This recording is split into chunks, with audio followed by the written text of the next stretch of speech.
Now let us talk about classification of enzymes. As you know, there has been thousands of enzymes which are being discovered, and later on they have been classified into different classes on the basis of their basic action that they undergo. Okay, so the action that they bring about in the substrate, the changes, the chemical changes that they bring about, on that basis we have 6 broad classifications of the enzymes. There are oxidoreductases. The name suggests that there would be oxidation as well as reduction, and the other common name is dehydrogenation process would be catalyzed by the enzymes, class of enzymes known as dehydrogenases. Then we have transferases. Then the third is hydrolysis. Fourth is lyases, fifth is isomerases, and sixth is ligases. Now, in their names, lot of information is hidden, that what is their mechanism of action, what they basically are doing, why they are classified under these. So for instance, if I am taking isomerases, it would be something related to isomers. As I told you that the enzyme is divided into 2 parts from its names. This is isomer and this is ases. So the name suggests that this part shows that it is an enzyme, and whatever is written prior to ases, that shows that on what this enzyme must be acting. So it is acting on the isomerization, quite clear from the name itself. So let's start one by one. What are the classification?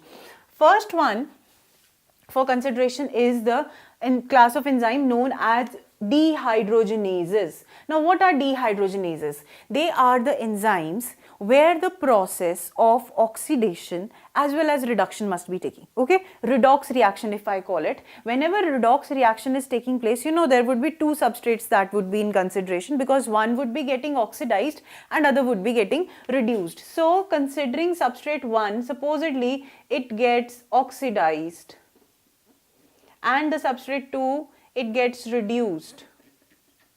So this is what this enzyme is going to do. Okay, substrate 1 would be reduced.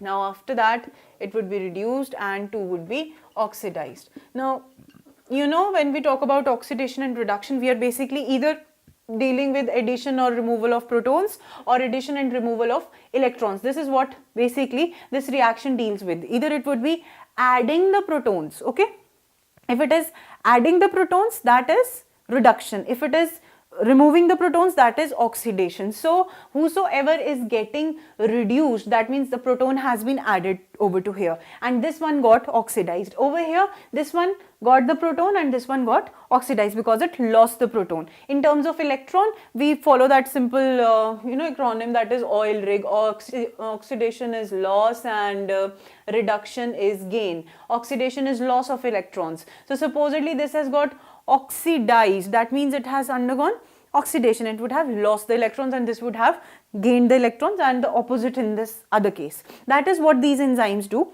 Basic redox reactions would be taking place at a very high speed in presence of these enzymes, and you know, these enzymes are very important in the process of respiration. We have many enzymes which play an important role whenever the removal of carbon dioxide or the removal of water has to take place. So these are important class of enzymes in respiratory actions. Then next is having transferases. Okay, supposedly there is a group which is non-hydrogen, of course, G group, that is attached to the substrate. So transferases would be responsible for picking this group from the substrate 1 and changing its position and joining it to the substrate number 2. Alright, this is the work of transferases. Now for example, you talk about transamination. If you remember from your knowledge of nitrogen cycle, if you haven't done it, you must know that basically transamination is the process where the amino acid group is transferred from one particular amino acid to the other one. Okay, and over here you can see this G group would be transferred from substrate 1 to the substrate 2, resulting in substrate 2 having that group and substrate 1 without that particular group. So this is the work of the enzyme transferases. Okay, next one is hydrolysis.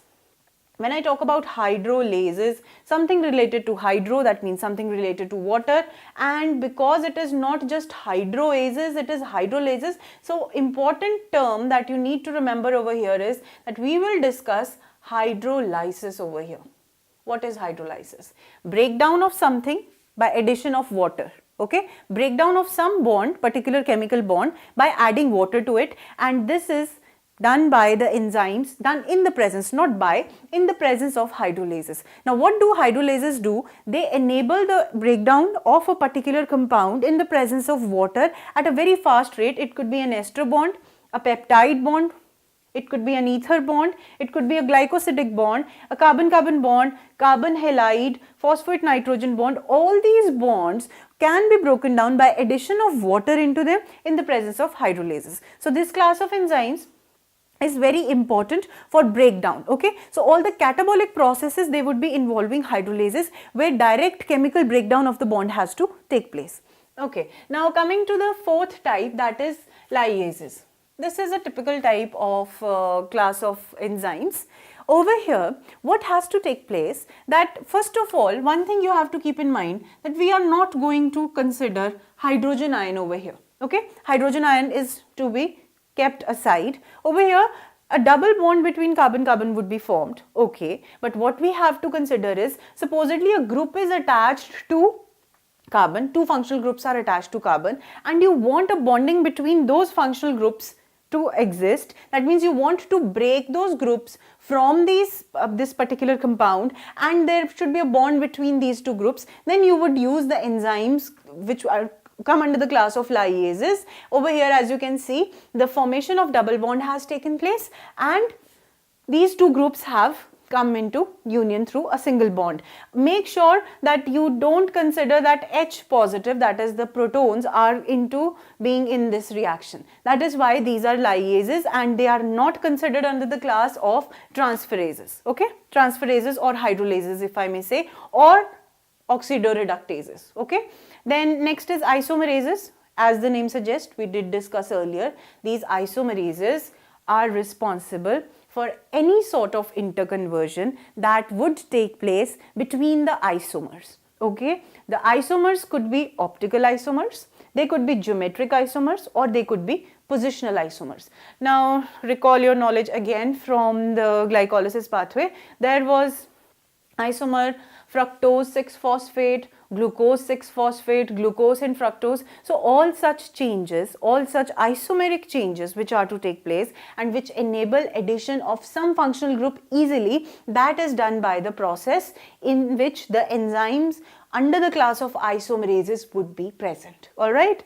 Now the last one is ligases. We do talk about ligases a lot in genetics, where DNA is to be cut and then joined together. They are like molecular glue. You know, glue is able to stick to particular strands of DNA. Same is in the case of ligases. It is the molecular glue which joins, which is responsible for bringing two compounds together, and those compounds could be joined by this bond, that is carbon oxygen, carbon sulfide, carbon nitrogen, phosphate and oxygen. It all depends that what is the particular class of ligases and what compound it is going to bring together. Alright, so these are the types of different classes of enzymes, though there are many more classes and there are many more further classification. Under each class there are 15 to 16 subclasses, but that is beyond the scope of your syllabus, and we need to remember these 6 classes only. Thank you.